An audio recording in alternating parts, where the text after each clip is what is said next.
আপনারা সবাই কেমন আছেন? আসলে যখন আমি স্ক্রিনশট বা ভিডিও করি, তখন সবাই বলে যে, "ভাই, আপনার দেখানো পদ্ধতিতে কাজ হচ্ছে না।" আসলেই আপনারা কাজ করতেছেন না ঠিকমতো।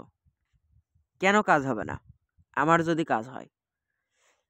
আমি এতটুকু বলতে পারি যে, আমার ইপিসি ঠিক থাকে না। ইপিসি সবচেয়ে ডাউন থাকে। আসলে আমি মার্কেটিংটাই করি Pinterest। তাহলে কেন ইপিসি ডাউন থাকবে না? কারণ ওখানে অনেক ক্লিক আসে।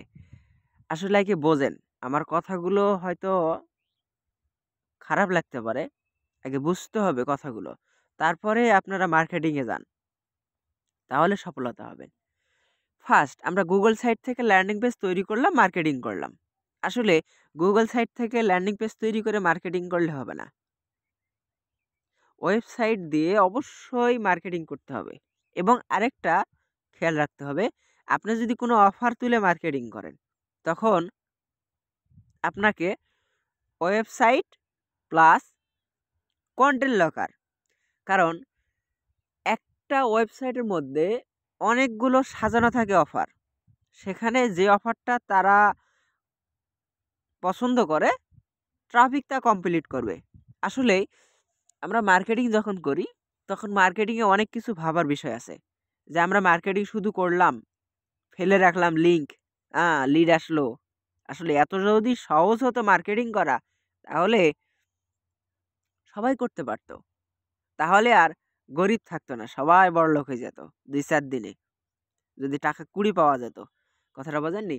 তো এইজন্য আমি ক্লিয়ার করে বলতেছি, মার্কেটিং করতে হলে আপনাকে নির্ধারণ করতে হবে যে আমি কি নিয়ে মার্কেটিং করতেছি, কি অফারের উপর। মনে করেন আমরা গিফট কার্ড নিয়ে মার্কেটিং করতেছি বা অ্যাপস ইনস্টল নিয়ে মার্কেটিং করতেছি বা গিভওয়ে নিয়ে মার্কেটিং করতেছি। আমাদের নিশ ঠিক রাখতে হবে। আমরা অমুক অফারের উপর মার্কেটিং করব। তাহলে সেম অফারের উপর আমাদের একটা ওয়েবসাইট তৈরি করতে হবে এবং ওয়েবসাইটের ভিতরে আমাদের অফার সাজাতে হবে। পাশাপাশি একটা কন্টেন্ট লকার সেটআপ করতে হবে। একটা কন্টেন্ট লকার সেটআপ করতে হবে। পাশাপাশি কন্টেন্ট লকার ওয়েবসাইটের মধ্যে অ্যাড থাকবে।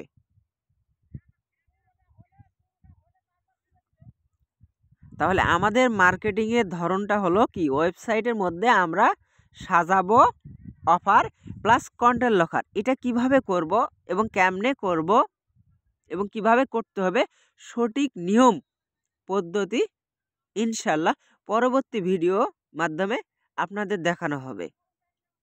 আমি অনুরোধ করব আমার নতুন চ্যানেল সাবস্ক্রাইব করার জন্য এবং ভিডিওটি শেষ পর্যন্ত দেখে পরবর্তী ভিডিও পর্যন্ত অপেক্ষা করা। এটা একজন ভালো অ্যাফিলিয়েটের কাজ।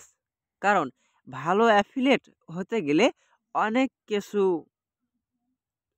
ত্যাগ স্বীকার করতে হয়। আসলে আপনার কাছে মূল্যবান সময়টাই আমি শুধু নিচ্ছি। এই মূল্যবান সময় দিয়ে আমার কথাগুলো শোনার জন্য আপনাকে ধন্যবাদ।